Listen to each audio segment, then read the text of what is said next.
In the fall of 2023, Sam Altman was more powerful than he'd ever been.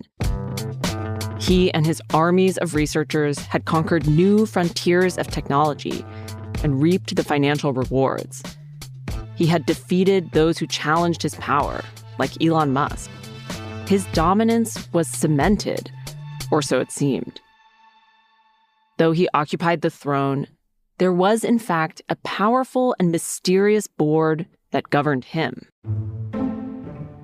They had the ability to fire him, to dissolve the whole company if they saw fit.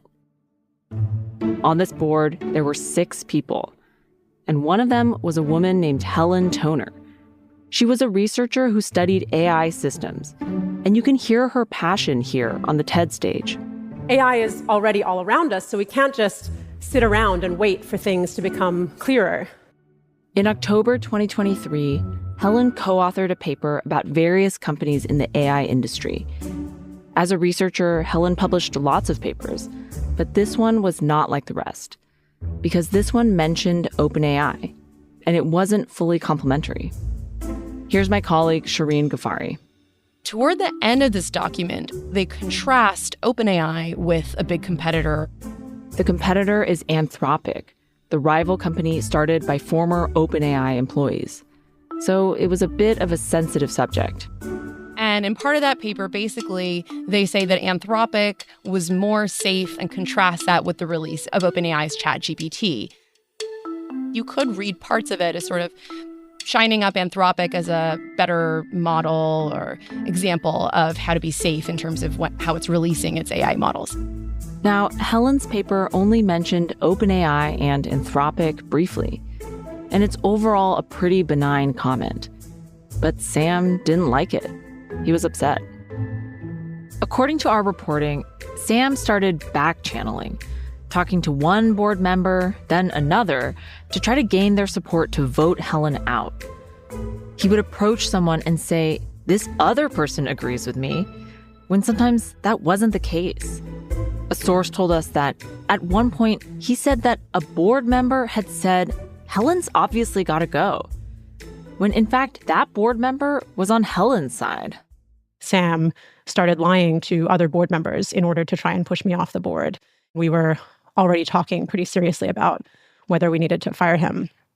After years of this kind of thing, all 4 of us who fired him came to the conclusion that we just couldn't believe things that Sam was telling us. That's Helen on the TED AI show, about 6 months after this all went down. This is the first time she publicly and unambiguously accused Sam of lying. She said that the board saw through his tactics, and it pushed them to take dramatic action. By the way, we did talk to an OpenAI spokesperson about Sam's alleged back-channeling. They told us that this account significantly differs from Sam's recollection of these conversations. And they did not respond to a list of questions that we sent them about this episode overall. Here's my colleague, Rachel Metz. Sam is trying to get them to remove Helen from the board. But the board members feel like they're being manipulated and perhaps hearing different people hearing different things. In the end, instead of getting rid of Helen, the board decides to get rid of Sam. What happened with Helen's paper wasn't an isolated incident. It was part of a bigger pattern of Sam's behavior, according to our reporting. The board members had lost trust in him over time. Helen says in the interview that Sam had a habit of misrepresenting and withholding information, even outright lying, which made it difficult for the board to do its job. That job is to uphold the mission of OpenAI, to ensure that advanced AI benefits all of humanity. And the board members were starting to believe Sam was a threat to that mission. So they start turning on Sam. In particular, one very important, very surprising board member goes behind Sam's back, Ilya Sutskever. Ilya, one of Sam's co-founders, he had been there from day one. And he was the AI researcher driving much of OpenAI's technological progress. In fact, when Elon Musk goes on CNBC to boast about his own role at OpenAI, he name-checks Ilya. I am the reason OpenAI exists. I was instrumental in recruiting the key scientists and engineers, most notably Ilya Sutskever. And ultimately he decided to join OpenAI, and really Ilya joining was the linchpin for OpenAI being ultimately successful. So you're very disappointed. Ilya and Helen talked, and two of the other board members joined these conversations as well. And together, they came up with a secret plan. They would ambush Sam and remove him from power for the good of humanity. You're listening to Foundering. I'm your host, Ellen Huet. In today's episode, our final one for this series, we'll take you inside the events that rocked OpenAI last November. We'll cover how Sam Altman was thrown out of his own company and the series of chaotic events that followed. It's a 5-day white-knuckle boardroom drama: shock, betrayal, midnight negotiations. You may think you know the story of the OpenAI coup, but we'll help you understand what happened behind the scenes, how it all played out, and what it says about Sam. The board members saw Sam as deceptive and manipulative. In this episode, we'll dive into that question ourselves. When Sam says something, can we trust it? We'll be right back.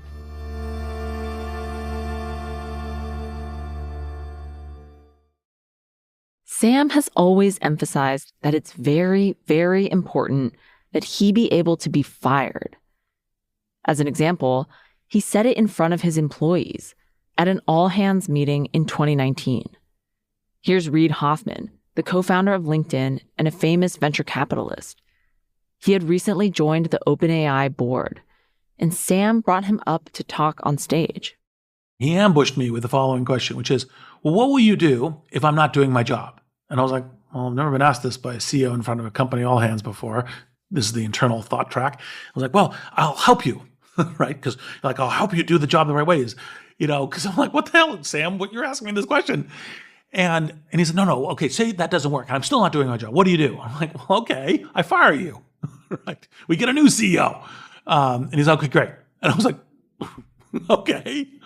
Never been asked by a CEO in front of an entire company whether or not I would fire them if they weren't doing their job. Wow, that's refreshing. A CEO who wants to be held accountable. A CEO who wants to be fireable. What a principled guy. It makes you do a double take. On his media tour in 2023, after the success of ChatGPT, Sam makes this point not just to his employees, but to the world. In speech after speech, he emphasizes just how fireable he is and how good that is. He told an interviewer, "I serve at the pleasure of the board. I do this the old-fashioned way, where the board can just decide to replace the CEO." He said at a Bloomberg conference, "The board can fire me. I think that's important." "The board can fire me. The board can replace me whenever they want." It sounds so humble. He had made this a part of his brand. And I think it's meant to convey that OpenAI is a different kind of company, and he is a different kind of CEO. There's another way that Sam signals his good intentions here. He doesn't own any equity in OpenAI. This is unusual. Most startup founders own a big slice of their company. If the company becomes really valuable, that means the founder gets rich. Sam originally didn't take equity because of a specific rule related to OpenAI being a nonprofit. Then he just didn't take any more. Here he is with my colleague, Emily Chang. So to be clear, if OpenAI, is massively profitable, you won't benefit financially. One of the takeaways I've learned from questions like this is that this concept of having enough money is not something that is easy to get across to other people. It's hard for people to understand. But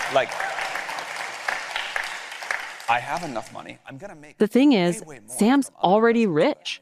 He's a billionaire from his startup investments. But he often makes this point that he has no equity, that he's not doing OpenAI for the money.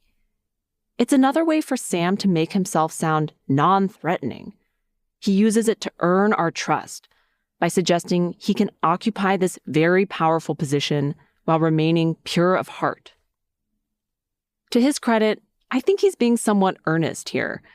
He's acknowledging that he has a lot of money already and will make lots more separate from OpenAI. Focusing on money is a bit of a distraction, though. Even if Sam isn't driven by money, he can still be hungry for other perks that come with running OpenAI: power, fame, influence. Okay, now this story picks up in November 2023. Sam is at the peak of his game. His company is valued at $86 billion. OpenAI just held its first Developers Day. Please, welcome to the stage, Sam Altman. Good morning. Welcome to our first ever OpenAI Dev Day. We're thrilled that you're here, and this energy is awesome. Later that month, Sam is speaking at APEC, an international conference where world leaders are gathered in San Francisco. It's a Thursday evening. He steps off the stage, then zips over to Oakland to a warehouse that's associated with a Burning Man camp. He gives another interview, this time in front of a bunch of artists. That desire to connect, that desire to know the human behind it and be part of that community, I think in like awash in a sea of tons of machine-generated art, that desire for the human connection will go up, not down. Sam's telling the artists that AI will actually be great for them. That night, Sam got a text from Ilya asking if they could talk the following day, Friday, at noon. Sam agreed. He had no reason to believe anything was wrong. Next, Sam flew to Las Vegas. According to the Wall Street Journal, he was hoping to catch a Formula One race that weekend. He's really into race cars and owns 2 McLarens himself. So on Friday, he's in Vegas. At noon, Sam clicked on a link to a Google Meet. He was met with 4 board members of OpenAI, including Ilya and Helen. It was almost the entire board, but one person was missing: Greg Brockman, president of OpenAI, Sam's co-founder, and his closest ally. The board didn't need Greg to be there. They already had 4 votes out of 6. Ilya delivered the news. Sam, you're fired. Sam was as shocked as anyone. The call was short. At 12:19, Ilya texted Greg asking to talk. At 12:23, Greg also clicked on a Google Meet link. They told Greg that he was being removed from the board and that Sam was out. Things were kicking into action, fast. OpenAI published a blog post. It said that the board had done a review and decided to remove Sam because he was, quote, not consistently candid in his communications with the board. And they added, the board no longer has confidence in his ability to continue leading OpenAI. Here's my colleague, Rachel Metz. The first few lines of it, I didn't really understand what was happening. And it took me a few seconds to have that, oh shit, moment. But we need to get back to some big breaking news that just crossed the wire, learning that Sam Altman is leaving OpenAI, and we now have a few more details on this. We're learning that the decision was not voluntary. And here's my colleague, Shireen. This was one of the moments that I feel like will be a shocking news moment of my career. For a business tech story, this is about as dramatic as it gets. The most surprising part of this was that a major force behind this coup seemed to be Ilya. Yeah, and I mean, Ilya plays a key role in this whole ouster. He is the Brutus to Sam Caesar.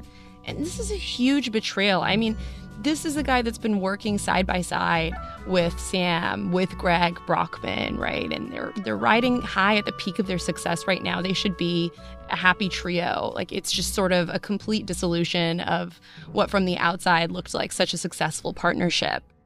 Et tu, Ilya? We can't know what was going on inside Ilya's head at that moment. But think about the enormity of this all. The board had planned this in total secrecy because they suspected Sam might outmaneuver them if he knew. They hadn't even told Microsoft until a few minutes before they told Sam. They decided it had to be cloak and dagger, an ambush, a stabbing at the Senate. Ilya was also turning his back on Greg Brockman.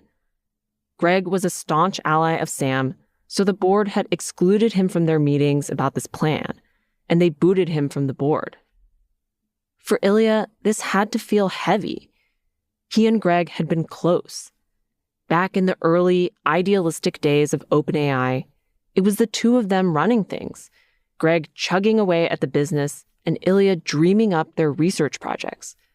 I mean, Ilya had officiated Greg's wedding. Now that relationship was severed. Right after the blog post went out, Greg tweeted that he was resigning from OpenAI in solidarity with Sam. The board announced that the interim CEO was Mira Murati, an OpenAI executive. On Friday afternoon, then well into the night, reporters were calling, texting, talking to sources, trying to figure out what the hell was going on. Here's Shireen and Rachel again. It was a scramble to figure out, well, why? Are you saying that he's lied? And if so, what did he lie about? The board statement was so brief and so vague that it left all this room open for speculation. Everyone was obsessed with one phrase from the memo, not consistently candid. The board was all but saying that Sam had been a sneaky liar, but they were also vague about the details. Reporters weren't the only people who jumped on this. A former OpenAI employee named Jeffrey Irving tweeted that although Sam was always nice to him, he lied to him on various occasions too. And he said that Sam was deceptive and manipulative to others that he knew. Jeffrey didn't respond when we asked him to clarify. The internet, especially Twitter, flooded with theories about why Sam had been fired. Many of them were completely speculative. Had Ilya glimpsed some kind of advanced AGI internally and freaked out and wanted to hit a kill switch?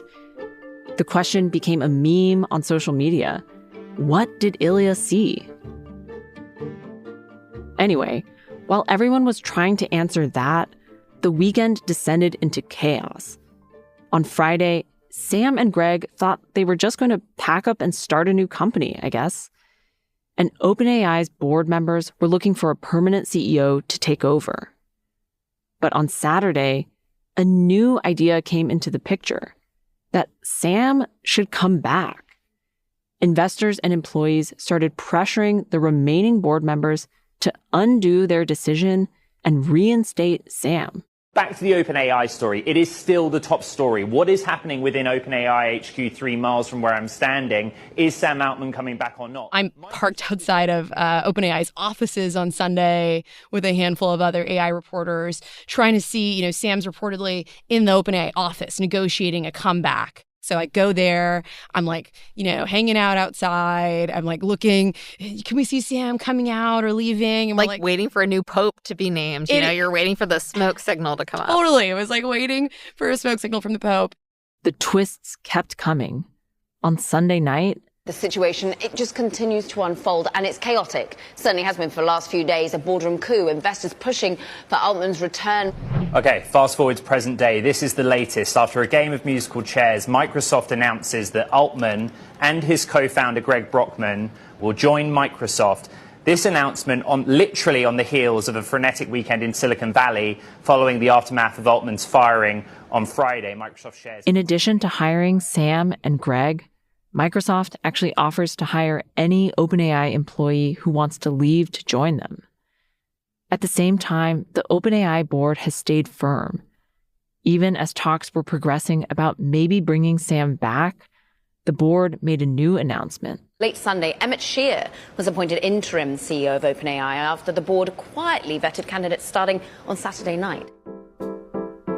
Emmett Shear, the co-founder of Twitch. The board had been scrambling to find an interim CEO, and this is who they got. Emmett was a funny choice for a couple reasons. He was actually one of the other founders in that very first batch of Y Combinator with Sam, almost 20 years earlier. And He has also said publicly that he worries a lot about AI going rogue and destroying the world.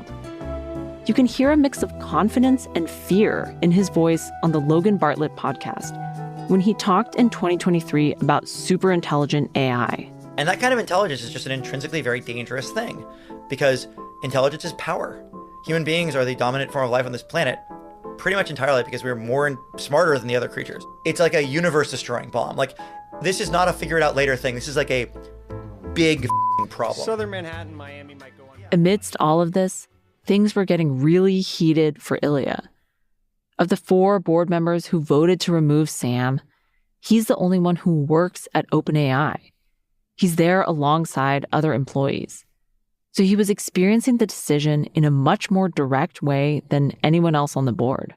I think within the company also you see a confusion as to Ilya's motivations, and we're hearing that sort of staff are bewildered or confused, like, why did Ilya do this? And that if he has a good reason, that why doesn't he come out and say it? Ilya is a very visible, well-known, and previously seemingly well-liked person at OpenAI. And all of a sudden, you have staff feeling like, who is this guy? Like, why did he turn on Sam? And why did he sort of screw our company? And why did he, put us in this position now? OpenAI employees were confused and starting to get angry.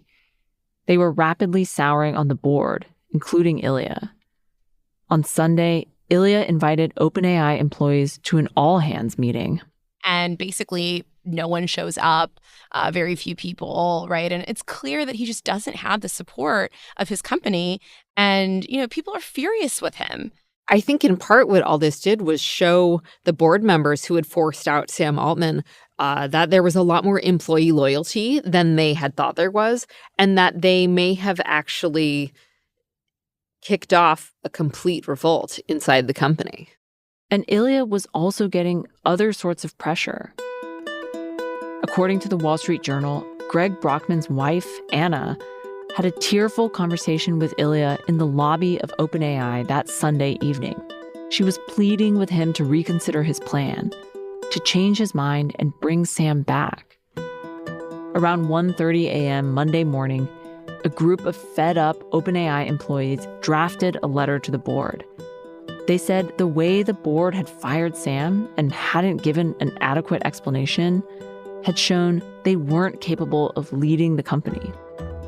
I woke up early the next morning to see people were signing petitions saying they were going to leave the company if Sam didn't come back. This is hundreds and hundreds. In the end, almost all of the company's nearly 800 employees signed this.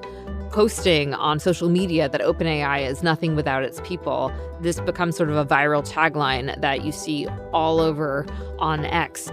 And it seems organic and fast-moving and sincere. Soon, Twitter is full of these declarations. Sam and Greg start replying to the tweets with heart emojis. It was an impressive display of loyalty. OpenAI investors are still trying to return co-founder Sam Altman to a leadership role at the company. At the same time, OpenAI staff are threatening mass mutiny, saying they'll follow Altman to Microsoft unless the board resigns. In addition to heart emojis and support and loyalty, there was another factor at play as well: money. Right before the coup, OpenAI had been organizing a share sale for its employees, letting employees cash out some of their equity. Now, with all this chaos, that sale was in danger.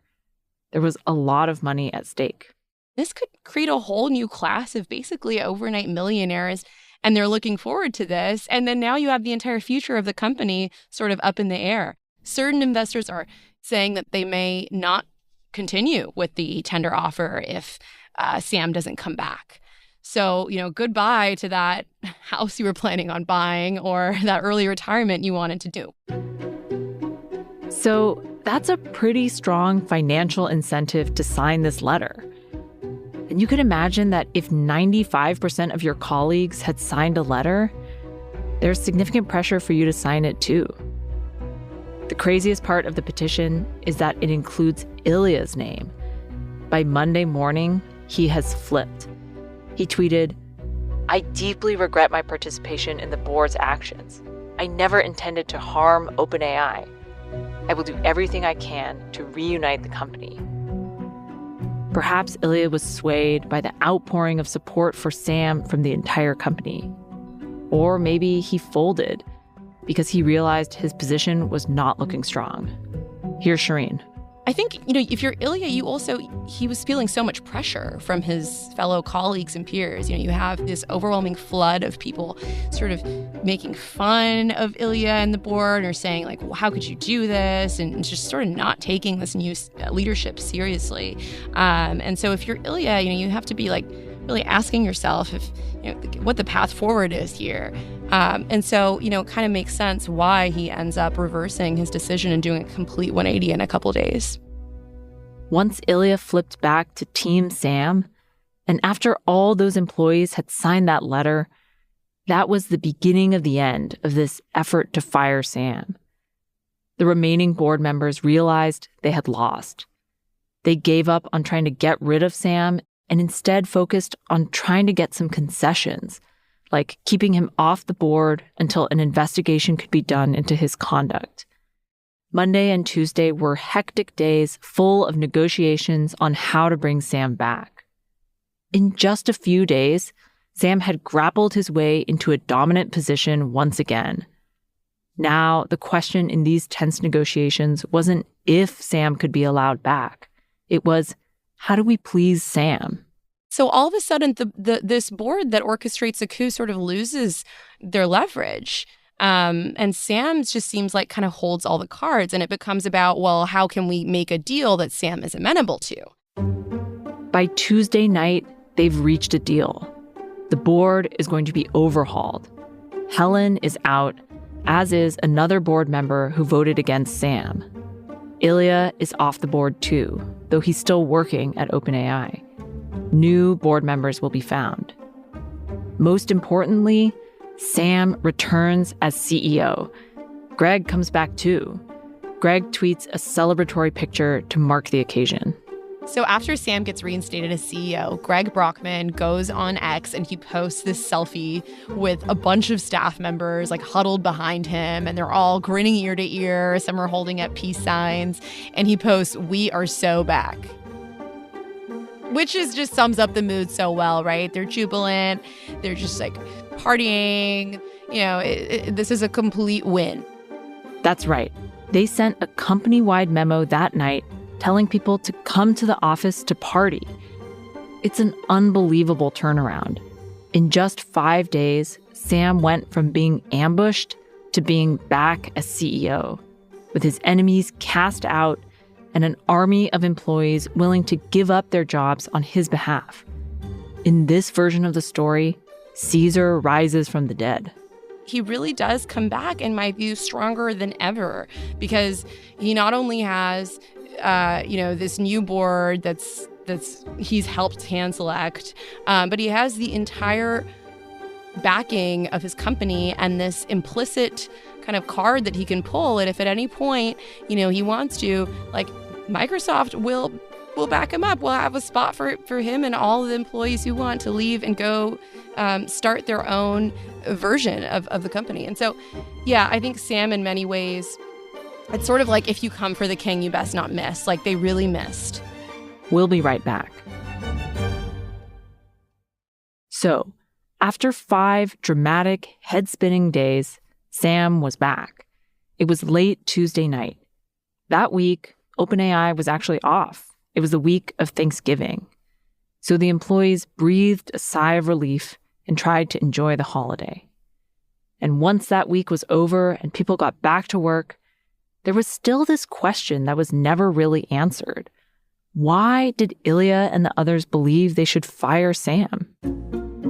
Sam and OpenAI have never answered this question in a public, transparent way. As part of the deal to bring back Sam, OpenAI agreed to hire a law firm to lead an external investigation into the events that led to Sam's ouster. The company was not required to share the details of the investigation publicly. So, surprise, they didn't. They held a press conference and summarized the findings. The special committee recommended, and the full board expressed their full confidence in Sam Altman and Greg Brockman. It was not super specific, but essentially it said that Altman had been cleared of wrongdoing. There was not a lot. There was no smoking gun. The report of the summary was very brief. We, as reporters, have not seen the full investigation. The press conference was really short. My colleague Rachel recorded this tape. You can hear her typing in the background. When it's Sam's turn to talk, he sounds really mumbly and begrudging. He makes a half-hearted apology to Helen Toner, but it's easy to miss. When I believed that a former board member was harming OpenAI through their actions, I think I could have handled that situation with more grace and care. I apologize for that. I wish I had done it differently, and we'll learn for the future. I'm eager to move forward and to begin collaborating with them. After the investigation concluded with a whimper, 2 board members who were kicked off, Helen Toner and Tasha McCauley, released a statement. It said, in part, "As we told the investigators, deception, manipulation, and resistance to thorough oversight should be unacceptable." It's a carefully worded sentence, but it's also pretty clear to me that they're saying deception and manipulation played a big part in them deciding to fire Sam. After all the dust settled, Ilya remained a troubling question mark. I think we still don't know Ilya's full motivation for turning on Sam. I think he in particular, being the one who knows Sam so well, who's worked with him so closely, I think that, is a big question of why would you question sort of the character of someone who you seemingly have a good relationship with? Ilya left OpenAI in May, half a year after the coup. He spent those 6 months in purgatory, still an employee at the company, but rarely seen at the office. No public appearances. When reporters tried to reach him, they were sent to his lawyer, who almost never issued a statement. It got to the point where Sam even joked about it on podcasts. Here he is on Lex Fridman in March. Let me ask you about Ilya. Is he being held hostage in a secret nuclear facility? No. What about a regular secret facility? No. What about a nuclear non-secret facility? Neither. Okay. Not that either. I mean, this is becoming a meme. In the video, Sam is smiling. You can hear it in his voice. He deflects this question. He says it's a question for Ilya. In all of this, Ilya seems to have been the most tragic figure. The brilliant scientist who gave OpenAI credibility and a competitive edge, who has been able to predict many of the changes in AI that made these recent advancements possible. But then he attempted to overthrow Sam and failed, becoming a pariah among the staff. And ultimately, he did this to himself, maybe because of his beliefs about AI safety. Even though Sam was back as CEO, some serious rifts remained within OpenAI. After Ilya's departure was announced, his team fell apart. It had been the team focused on preventing disaster scenarios from AI. And what about Helen Toner, the board member who Sam tried to oust? Her paper helped kick off all of this. Well, since the coup, Helen has faced a lot of online trolling. People treated her like the villain in this saga. AI devotees castigated her as a decelerationist, someone who wants to slow down the advancement of AI. Martin Shkreli called her and the other board members, quote, the most disgusting group of people who ever lived. Which is funny because Martin Shkreli is commonly called the most hated man in America. I feel some sympathy for Helen. I think she may have seen herself as doing her job, first as an academic in writing her paper, and then as a board member in pushing back against a brazen CEO. For several months, Helen was largely silent about the whole ordeal, until May 2024, when she gave the interview to the TED AI show.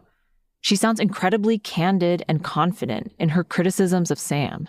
I think it's really important to know that has really gone underreported is how scared people are to go against Sam. They had experienced him retaliating against people, retaliating against them for past instances of being critical. They were really afraid of, what might happen to them. So it was very hard for those people who had terrible experiences to actually say that, for fear that, if Sam did stay in power, as he ultimately did, that would make their lives miserable. Meanwhile, Sam almost immediately picked up where he left off. He started doing press appearances again. He spoke at Davos in January, just a couple months after the saga. My colleague Brad Stone asks him the question that's on everyone's minds. I sort of smiled because you came to the Bloomberg Tech Conference in last June, and Emily Chang asked, it was something along the lines of, why should we trust you? And you very candidly says, you shouldn't. And you said the board should be able to fire me if they want. And of course, then they did, and you quite adeptly orchestrated your return. Actually, let me tell you something. The board did that. I was like, I think this is wild, super confused, super caught off guard, but this is the structure. And I immediately just went to go thinking about what I was going to do next. It was not until some board members called me the next morning that I even thought about really coming back. When they asked, like, you want to come back? You want to talk about that? But the board did have all of the power there. Now, you know what? I'm not going to say that next thing. I think you should continue. The audience laughs when Brad reminds Sam that he had said the board should be able to fire him right before he was fired. And Sam, notably, did not laugh. He didn't even crack a smile.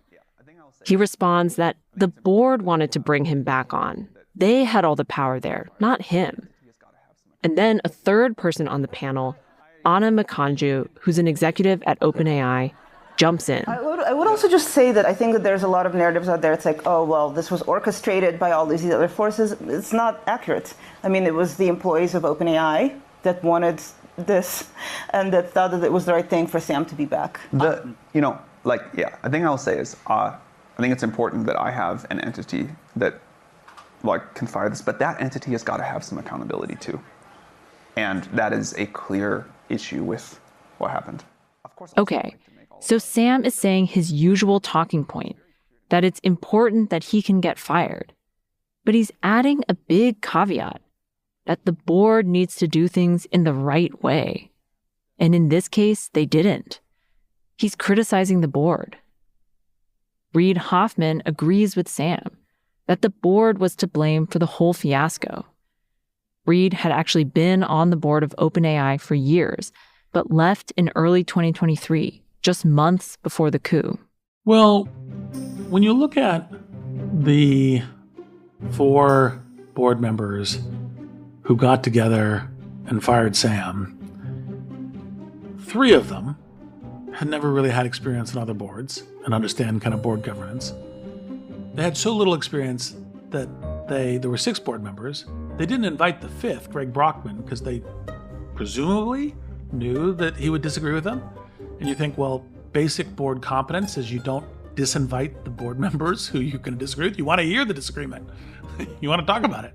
So he's dismissing them as a bunch of amateurs, which isn't entirely true, because a few of the board members have served on other boards as well. We asked Reid to clarify, and he said they hadn't been on the boards of fast-growing tech companies. I can kind of see where Reid and Sam are coming from. I'm sure they really believe the board acted inappropriately. But I also can't help but see it as someone saying, we have designed a system where I am accountable to you. You should hold me accountable. Then when it actually happens, they're shouting, no, wait, I didn't mean it like that. It all sounds good and nice to say we're going to have this benevolent company that's kind of a nonprofit and kind of not and has this board that can fire its CEO at any time. And then in practice, that turned out to be a lot less friendly than it maybe sounded initially. Okay, so I've spent a lot of time talking about Sam, what shaped him when he was young, how he speaks in public, how he acts in private. And over the course of the months I spent working on this podcast, I've observed one thing that I think is key to understanding Sam. Sam is slippery, especially when it comes to his words. I think it's fair to say that when he says something, you cannot be sure that he actually means it. An obvious example, him saying he should be fired. He made it sound so clear, so obvious, no caveats. Then he got fired. And all of a sudden, that promise doesn't apply. Here's another example. Sam loves to boast about how transparent he is. Here he is last summer talking at a Bloomberg conference. This was in the middle of his big press tour of 2023. You know me for a long time. Public talking, like I'd rather be in the office working. But I think at this moment in time, like people deserve basically as much time asking questions as they want. And I'm trying to show up and do it. But people deserve as much time asking questions as they want. Like no one person should be. Sam is actually framing his transparency as a moral imperative. Not just something he likes, but something he should do, given how pivotal AI could be. It's reassuring to hear him welcome questions. In the way he says he'd rather be working than be in an interview, it has this kind of humble, aw shucks energy to it. He says he doesn't like being on stage. He says he's sort of a shy person. I'm sure some of it is earnest, but he's smart enough to know it also bolsters his image, makes him non-threatening. It reminds me of the way he always writes his tweets in all lowercase, so friendly. Last year, Sam said, "It would be super unreasonable not to answer questions." He also said that he and OpenAI deserve great scrutiny right now. But in more recent interviews, Sam seems to have changed his tune. Instead of answering those questions about Ilya's whereabouts, he deflected. And again, in that conversation at Davos, when Brad asked a question about Sam's firing to the co-panelist Anna Makanju, Sam jumped in and blocked it. Right.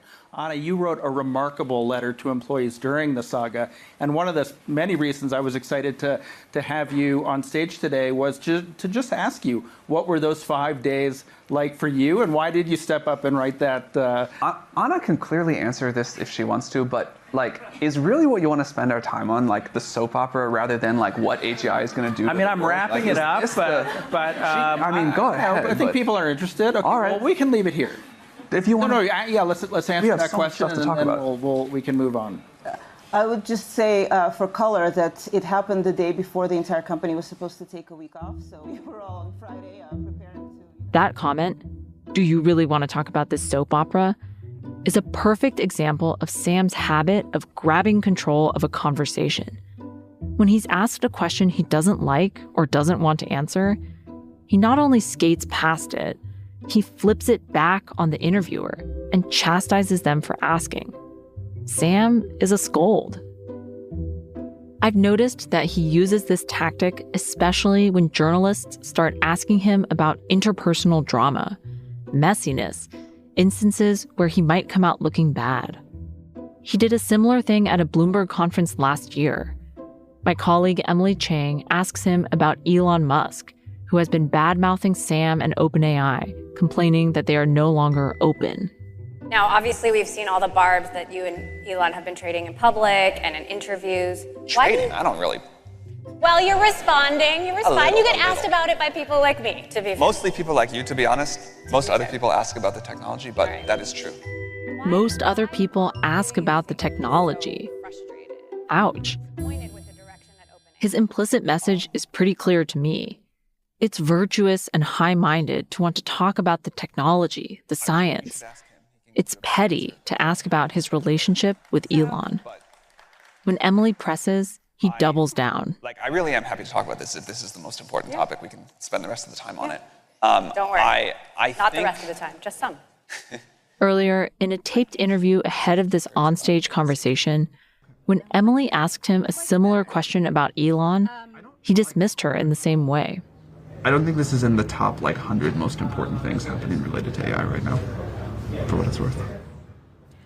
To me, it sounds like Sam means he should only answer the questions he deems worthwhile. And he dismisses questions by implying they're the wrong ones, unimportant questions, not worth his time. The board fired Sam for being not consistently candid. And while we may never know exactly what they were referring to, we've seen many other instances when Sam's actions didn't live up to his words. Sam promised transparency. He promised that he could get fired. He's walked both of those back.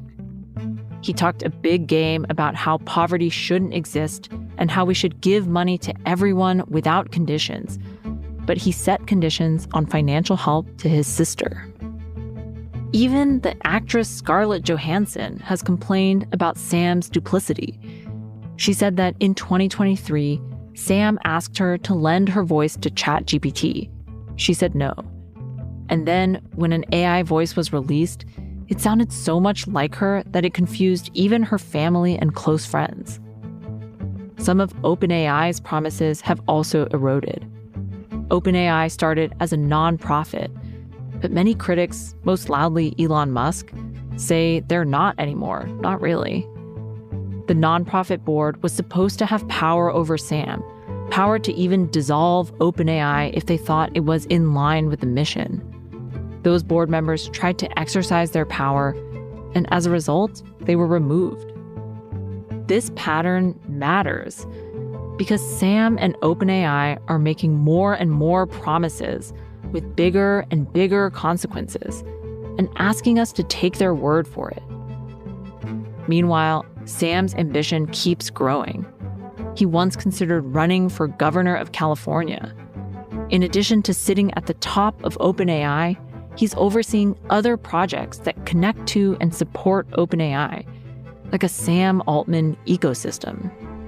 He has his universal basic income research in case AI puts us out of work. He has WorldCoin, the crypto project that scans eyeballs in order to distribute that income.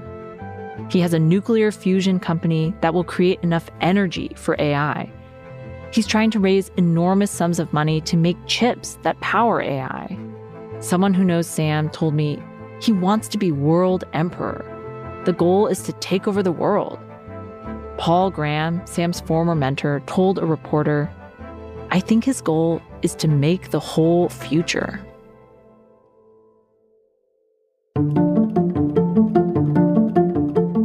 Foundering is hosted by me, Ellen Huet. Sean Wen is our executive producer.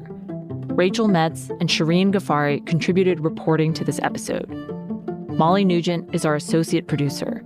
Blake Maples is our audio engineer. Mark Millian, Ann Vandermeer, Seth Fiegerman, Tom Giles, and Molly Schutz are our story editors. We had production help from Jessica Nix and Antonia Mufarech. Thanks for listening. If you like our show, leave a review. And most importantly, tell your friends. See you next time.